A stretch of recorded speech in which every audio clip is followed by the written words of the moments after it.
Hello there, this is Torch here. I'm a drummer, a music producer, and also I'm the author of the Modern Drummer Reader's Poll nominated book, Trap Style Drumming. It looks a little bit like this. So on this channel, what I'll be bringing to you are things relating to music production, drumming, hybrid drumming, maybe even a little bit of mixing stuff. That's my thing here. So again, welcome to my channel. And today what I'm going to bring to you is a track that I did several months ago.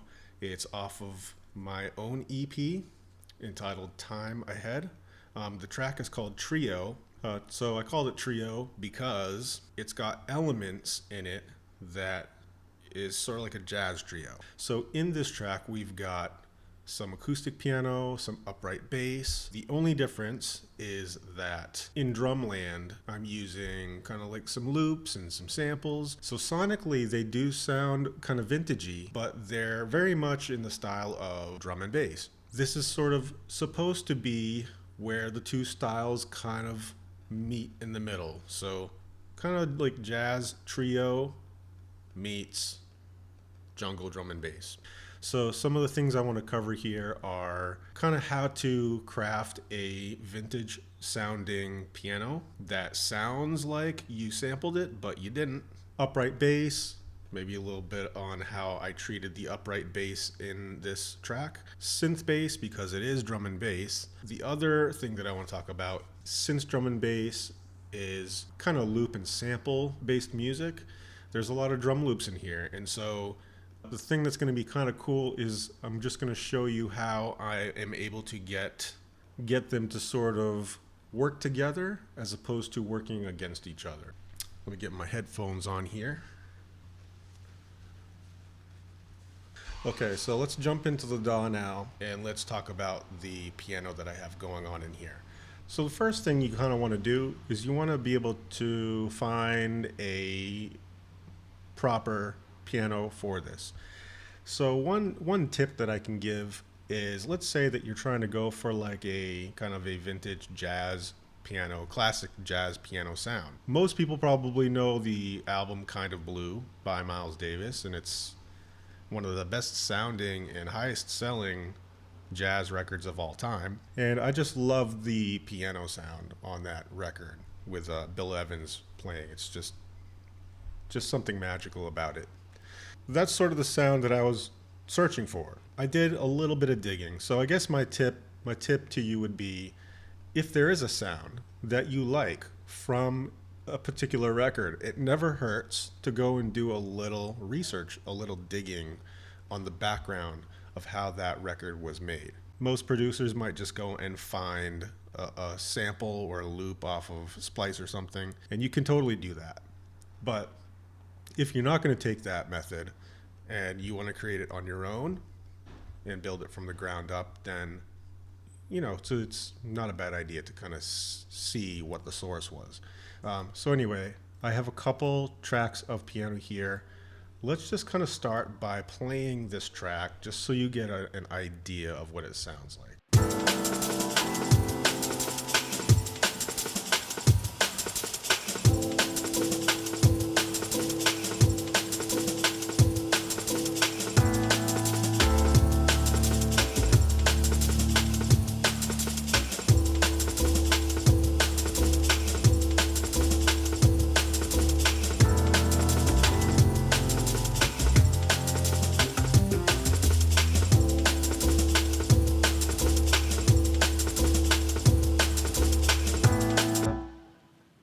Okay, so that's the basic idea. You can hear that the piano definitely has like a vintage quality to it.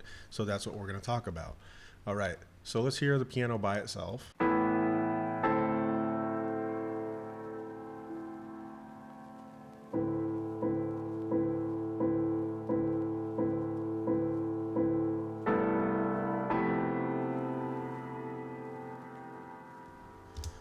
All right, cool. So you're probably already noticing some of the vinyl scratchiness to it. Well, that's part of the sound, right? You want to have that kind of old school like record player sound as well. So So of course that's part of the sound. So as you can see, it's not a sample. This has been played as MIDI. That's all me, baby, tickling the ivories. Okay. So yeah. So let's take a look at what I did here. When I did a little bit of research on the piano that was used on Kind of Blue, what I came up with was the Steinway Model D, which when they recorded at Columbia Studios. That's where I wanted to start. Which piano, what type of piano did they use? And so this is what came back. So then, of course, everything was recorded to tape back then. So logically speaking, I'm thinking, well, maybe we should throw some tape on that just to kind of give it that aesthetic. So that's what I did here. And I really do like what it's doing. It's really hard to explain what it's doing. There might be a little bit of saturation in there. But I almost feel like there's like a little bit of like a push and pull, almost like a compression sort of feel to it. But it's very much like a tape thing. I don't know how else to explain it. But I've turned it off and on, and here, let me just do that so you can hear it. So this is with the tape off.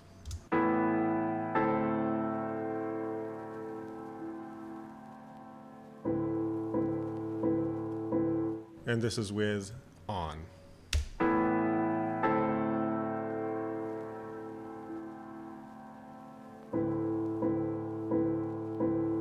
Yeah, it just sounds like as the piano's sort of digging into the tape, it sort of like pushes in and then pumps it back out. That's just how it feels to me. And so to me, that feels very old school and analog.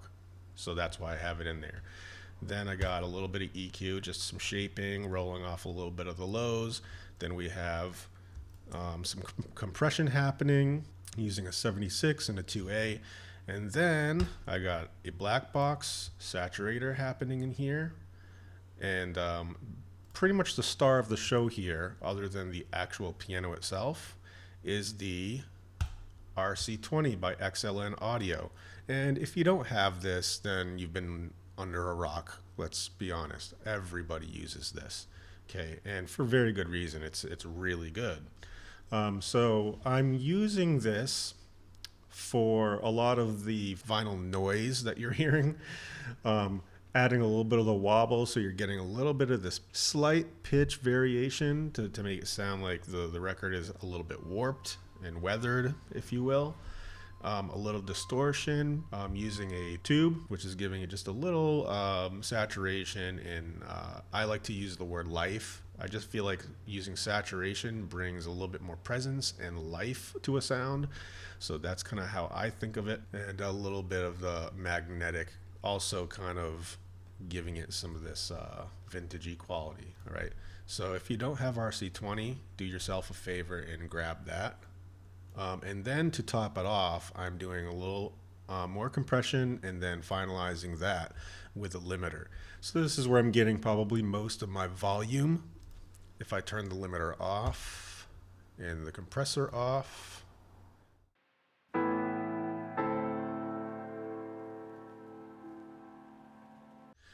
know, it's a little bit softer. In fact, if I take all of this stuff off,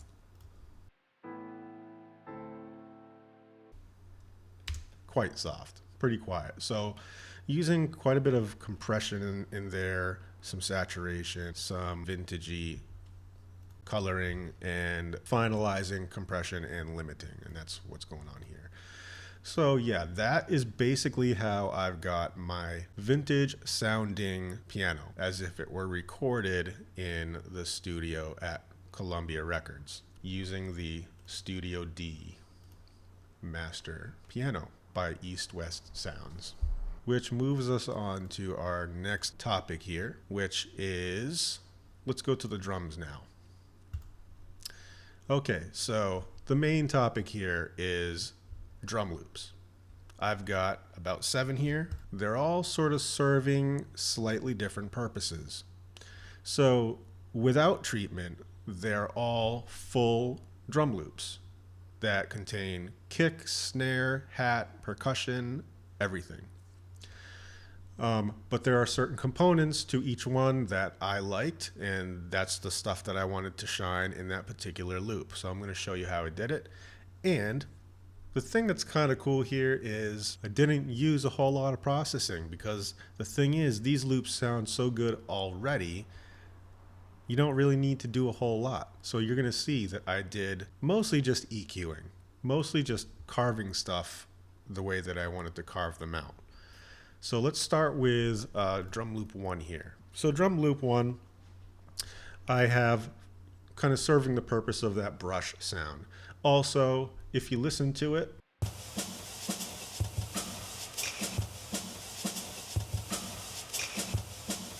there's a lot of space, there's a lot of room, there's a lot of like reverb, you know, it's soundy, right? Is that even a word? Soundy. It's vibe. To me, this is all about the vibe, the sound, the feel. It just puts you right in that atmosphere, right? That it's like it brings you back to like the 50s or something, right? And so that's sort of what this is about. And that those brushes in there add this sort of top end fuzz, white noise. And to me, that is like a really good like technique that I love to use quite a bit in different ways. But it just adds that life on top. Okay. And then you can see here that on the EQ, I'm just rolling out some of the lows and kind of the low mid sections here. And then as it goes, it sort of tilts up. So I'm favoring the high end a little bit more. I really wanted the kind of the crispiness of those brushes to shine through. So that's why I did that. Okay, so the next one, drum loop 2 here. These are also not in any particular order, but moving in order of how they're labeled here. This one is all about the high percussion.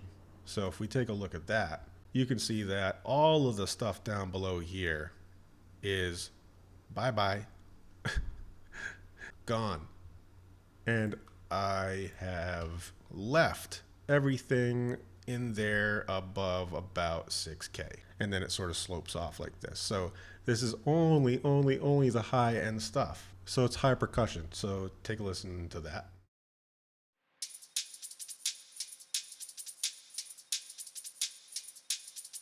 So you're hearing a lot of the tambourine jingle. You're hearing a lot of the super ultra high end parts of the snare. That's what you're getting, right? Let me mute this so you can hear it again, and you'll see just how much is actually in there.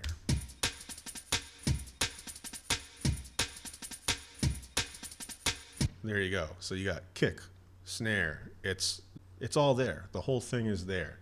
But I don't need it all, because I'm going to fill it in with other things that I like better with other loops.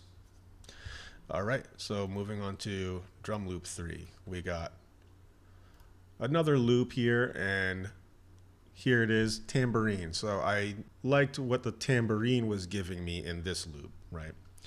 All right, so let's just take a listen to what I got here.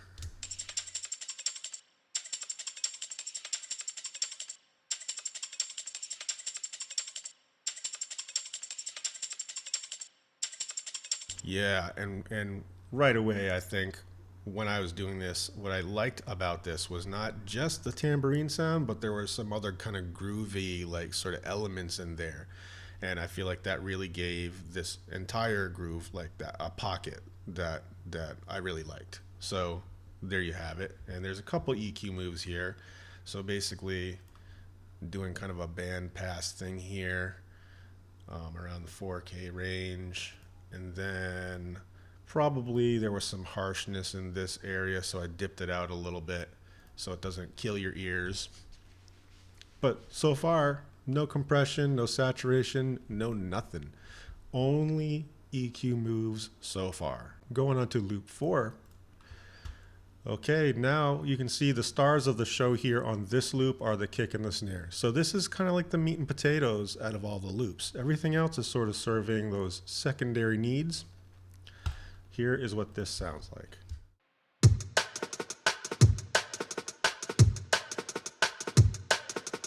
Ah, yeah, I love that sound.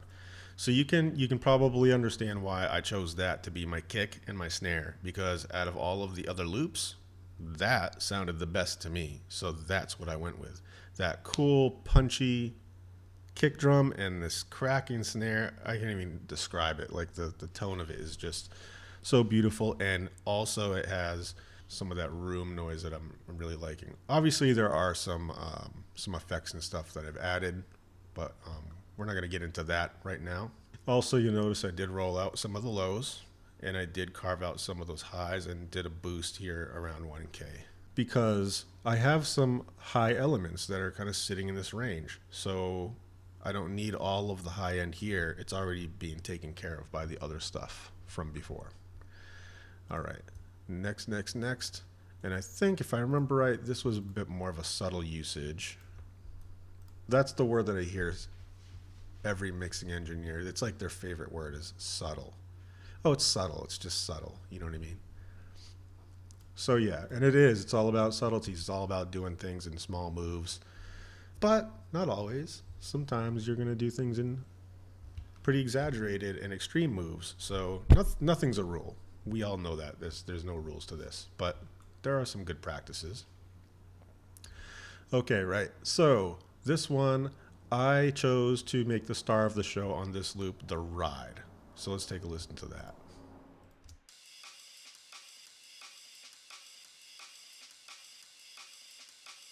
Yep. All the other loops didn't really have the kind of the washy, ride, cymbally kind of energy that this one had. So of course, this is the one that I wanted to use for that purpose. So I have it panned a little bit off to the left just to kind of give, everything its little stereo spread. But yeah, so this is where the energy is sort of living. Once again, if I cut that EQ off and you just listen to the entire thing, this is what it sounds like.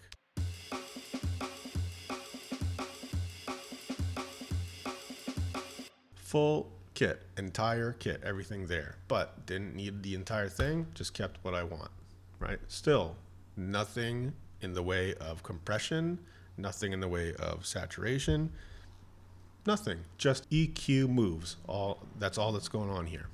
All right, now we move on to loop 6 here. And this one has a bit more going on onto it. It's in a different section here, so I'm going to just move over, right? Okay, so there's a couple little things here that I did, and so let's just start with what it sounds like with nothing on it. Okay, what does that sound like? What does that sound like, everybody?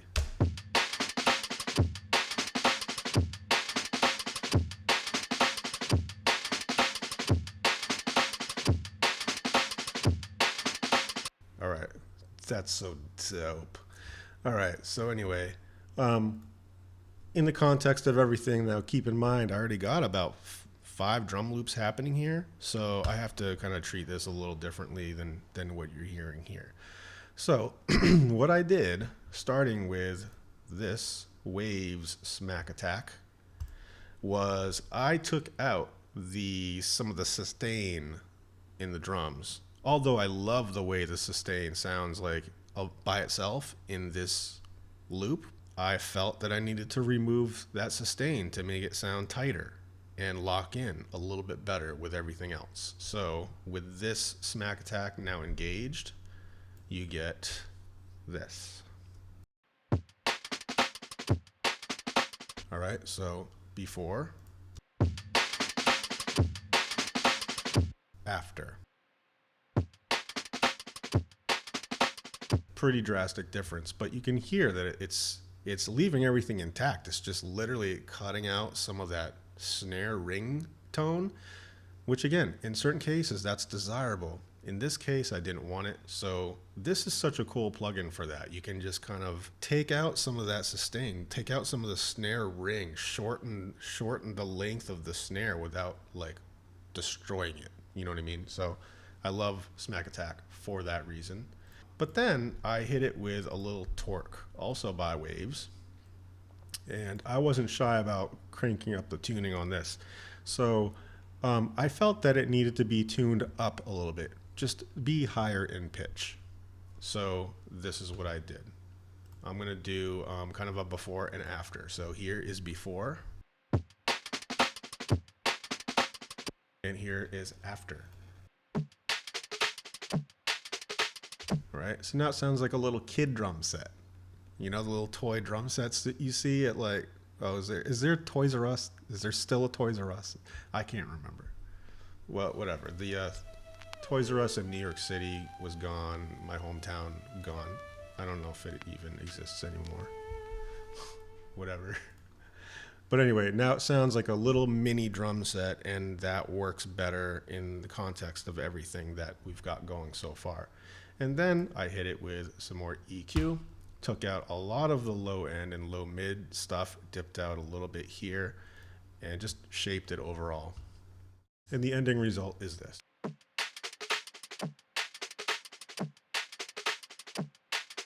Yeah, so there you go. And next, we have drum loop 7, and also nothing but EQ, nothing but EQ. Let's take a listen to what this is.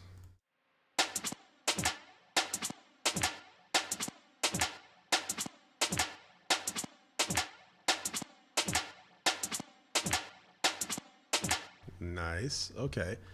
Let's take off this. So I have a Sunset Sound Studio reverb happening here. Let me take that off. Let's hear the difference without that. Okay, so I think what I did there was, so if you listen to the sample by itself, it does have a bit of like a room, like a studio room, like old vintagey sounding room quality to it. But because I chopped it, it sounds cut. It sounds like it was cut, like chopped, right? Like this. So all the verb and stuff like goes with it. So I guess what I was trying to do was sort of replace that. And so that was what I did there. So yeah, that's also kind of another layer to all this. I'm not even going to get into that in this video because it's already getting a little bit long here. But yeah, just the choice of reverbs and stuff that you go with. Never a bad idea to sort of do a little digging research on maybe where they recorded, what sort of reverbs did they use, stuff like that. So that is all about the drum loops. Okay, so we do have other kind of percussion going on here, but really, I don't know if we have to go into all of that. But we just got some shakers, some hats, one's pan right, one's pan left to give it a bit more of a stereo widening effect. And then I have a little snare action here just to kind of solidify that backbeat. And then maybe this is worth talking about right here. We got some ghost tops. So if you're not a drummer and you haven't heard the term ghost notes before, basically all it is in drum speak is as a drummer, when you're sitting there and you're hitting the snare drum, you're going to have the prominent notes, the stronger notes. But then you're also going to have the softer notes that are kind of more felt rather than heard. And that is what these are supposed to be. And although you don't hear them as much, you would be so surprised that if you took them out, you would be so surprised that how much of the groove goes away. It's really what makes the feel happen and that groove like feel the way it does. So if you listen to any really great drummers, that they're doing that, and it just acts as this glue, and it acts as this sort of groove element that if you take it away, it's just not the same. It's just not the same at all. Right, so one way I can sort of illustrate that a little bit, even though this is not on the drums, you can still see it kind of here. So if I just have like the snare going here, right? Let's say I have the hi-hat going as well.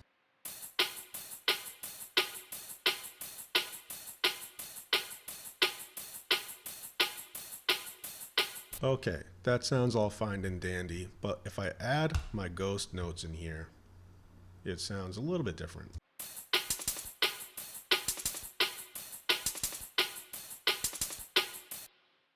Okay, even with just those three elements, it starts to feel just a tad more danceable, right? Adding even more elements like the shaker.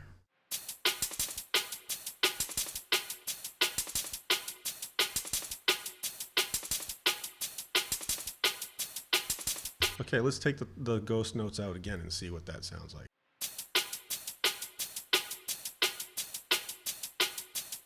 Yeah, I kind of miss those ghost notes. I don't know about you, but I kind of miss them being there. It just adds, dare I say, a swag, a certain type of swag to it, a certain type of feel, a certain type of danceability, and that's kind of why they're important. So sometimes it's in the loop, and sometimes you have to create it. So that's what's going on here. Yeah. And me being a drummer, obviously I'm going to think of these sorts of things, but if you're not a drummer and you're watching this, just some little things to keep in mind here that might make your drums sound just a little bit more, I don't know, authentic, or just feeling better. Okay, I don't know. So once I kind of like put everything in here, this is what you get.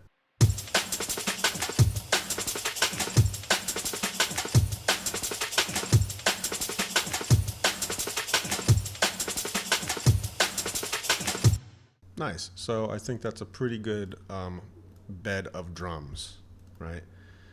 Okay, very cool. So let's move on to the next topic, and that would be our upright bass, or double bass, or bass fiddle, or whatever you want to call it. It's a giant violin, is what it is. That's what it is, a giant violin. Okay. All right. So, upright bass. Let's take a look at that. Actually, let's just listen to what it sounds like first.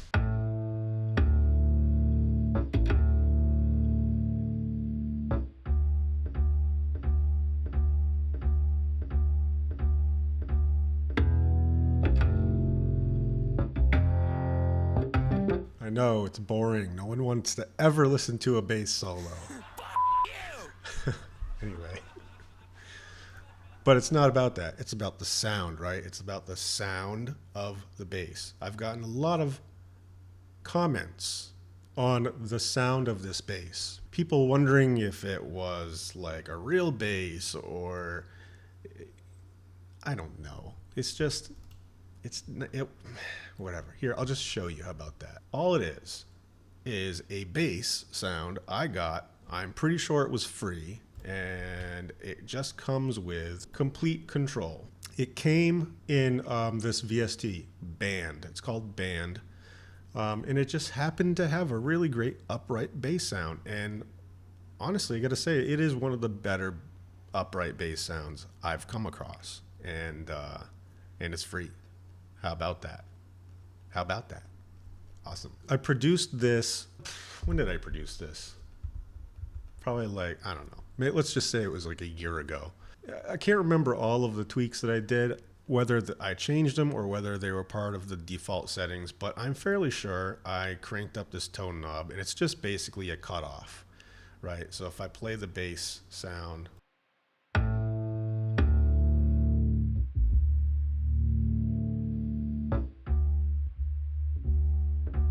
here it's just rolling off all of the high stuff when I turn the knob down. But of course, I want to hear all of the good stuff that this instrument has. And a lot of that good stuff is happening in the high end, the mid-range. I know it's a bass. But if you've ever listened to really great jazz recordings, it's not just the thumping of the bass. It's not just the notes, the bass notes in the bass. That sounds great. It's like the slapping of the strings. It's the woodiness, the wood timbres of the instrument that sounds so great. And if you roll off all the top of that, you're not going to get any of that stuff.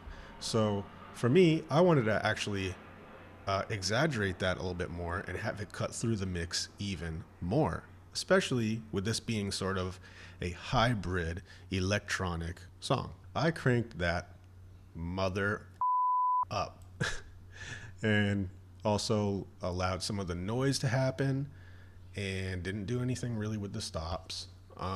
Okay, reverb, just a little bit of a chamber sound. We can just kind of hear what that sounds like with and without. So without the reverb. with the reverb. Okay, so just a tiny touch, just a little bit, just a little taste, a little flavor, little taste and a little flavor of some of the reverb in the room. Okay, I'll stop with that. All right, and then we got this. This is probably what's giving it the most drastic change in sound. It's going through this cabinet here. So I'll turn it off and play it and then back on.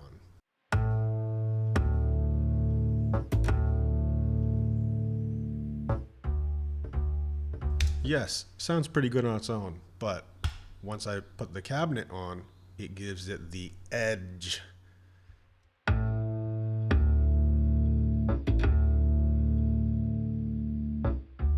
Yeah, a little bit of that edge, a little bit of the warmth, and maybe a little bit of the saturation that I'm hearing there. Okay, a little bit of EQ, nothing much going on there, but yeah, that's what's going on. And that is all just within the actual VST itself. Then a bit of an EQ move, just dipping out some of this, just some of that mud, the muddiness. And then I'm using the MoTT, which I believe is Slate Digital's version of the Ableton OTT plugin. So here I'm just doing a little bit of like upward compression stuff. And then I have this EQ here for pretty much no good reason, but probably I had it there to do something at some point, but I just never touched it. So peace. Don't need it. Okay, so that is the upright bass. Then we have the synth bass. If you're gonna do drum and bass, you're gonna have to have some kind of synthy instrument going on in there, right? So this one I think is pretty simple concept. And if you haven't tried this before, well, now I'm going to show you. You can do this with electric bass, any sort of bass instrument. If I wanted to, I could have done it with the upright bass, but I didn't feel that I needed to. But basically what you can do is you can split the bass out into its various ranges. So let's say you have the bass, which is low, mids, and highs. You can split those bands and treat them differently. So all I did here was I took this same instrument and I just duplicated it. Same parts and everything, as you can see by the MIDI here. Same parts and everything, but I'm just choosing to treat the low end of the bass as a separate thing to the mid bass. And I'll get into some of the treatment that I did in a second. But let's just start with what I used. So I'm using my trusty Absynth 5. And the patch that I'm using is, so it's called the bass out of phase, right? So if you have Absynth 5, bass out of phase, this is one of my go-to sounds. I tweak it in all sorts of different ways and can get a lot of different sounds out of it, which is cool. Really, I just chose to take the low end and have it separate, right? I hit it with a utility and just made the bass mono. Anything below 105 hertz is mono. Now, they say to do that, but also another they says you don't always have to do that. So I think at the time when I was making this, maybe I just felt, hey, why not try that? And I tried it and it sounded good to me, so I did it. I kept it. But there's been other times where I have a bass and I stereoize it a little bit, and then I like the effect that has. The thing is, trial and error, just try stuff out. And if it sounds good to you, awesome. If it doesn't sound good to you, then scratch it. Just try things out. If you do that over a number of years, you're going to figure out what works for you and what doesn't. All right. Pretty straightforward with the low bass, but let's go to our mid bass, which is exactly the same thing as a low bass, but instead I'm only treating this kind of mid-rangey section here, rolling off some of the high end, right? Okay, then I hit it with a black box saturation, and then an Ableton stock saturation, and then dipped out a little bit. We'll get to that in a second. And then also hit it with another MoTT. Okay. All right. So let's just sort of go from the beginning here. I'm going to mute these, or deactivate them, I should say. Okay. And then we're stuck with pretty much the same exact sound, or the core sound.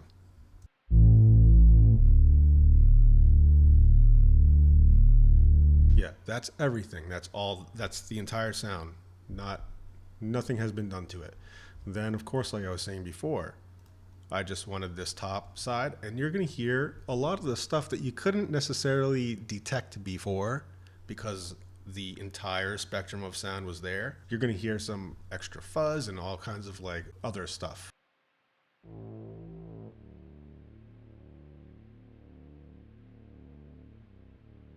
Yeah, so it almost sounds like it's even just a little bit more like distorted or something. But that sound was already there. It's just that you maybe didn't hear it at first because there was so much low end to kind of mask it out or something. Okay, but then the whole real purpose of having this mid bass is I really want to have it poke through and be present. So I'm adding the black box saturation to add some more kind of harmonics to it.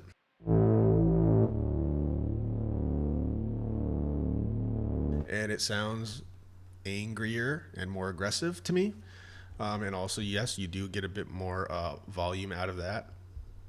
So it does sound a little bit louder. And then I did hit it with another saturator, this time the Ableton saturator. And I think it's adding some other types of sound to it.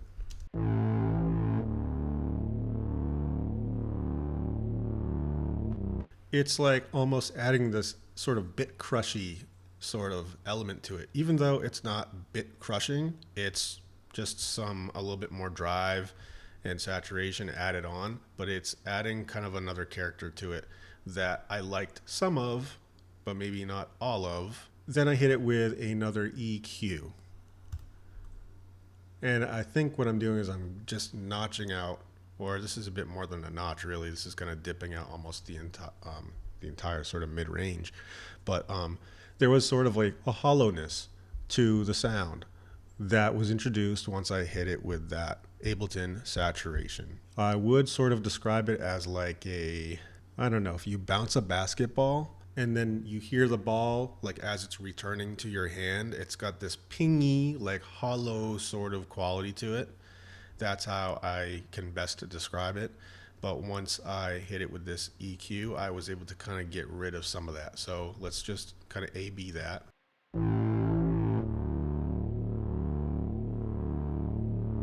Okay, right. So I don't know if you guys can hear it, but it sounds a little bit like I just described, like kind of a hollowness or something. And then I hit it with this EQ.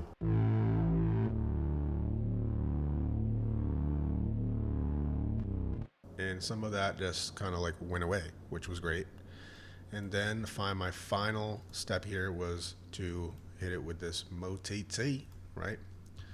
Right.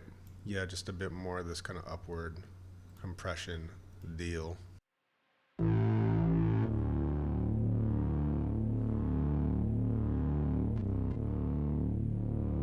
Okay, and that's just, I think, livening it up a little bit, just making it feel a bit more, just bigger, I think, in a sense. So now when I put these both together, you get the kind of the combination. So now I'll mute the mid bass and just leave the low bass, and then I'll kind of add the mid bass in partway through.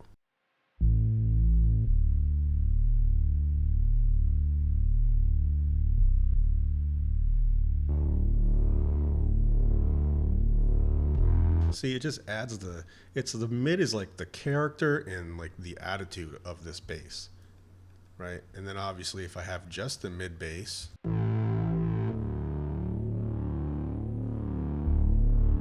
it ain't got no balls. Balls, man. So you gotta have the balls too, and that's what the low bass is. So low bass is like the balls, and the mid bass is like the attitude.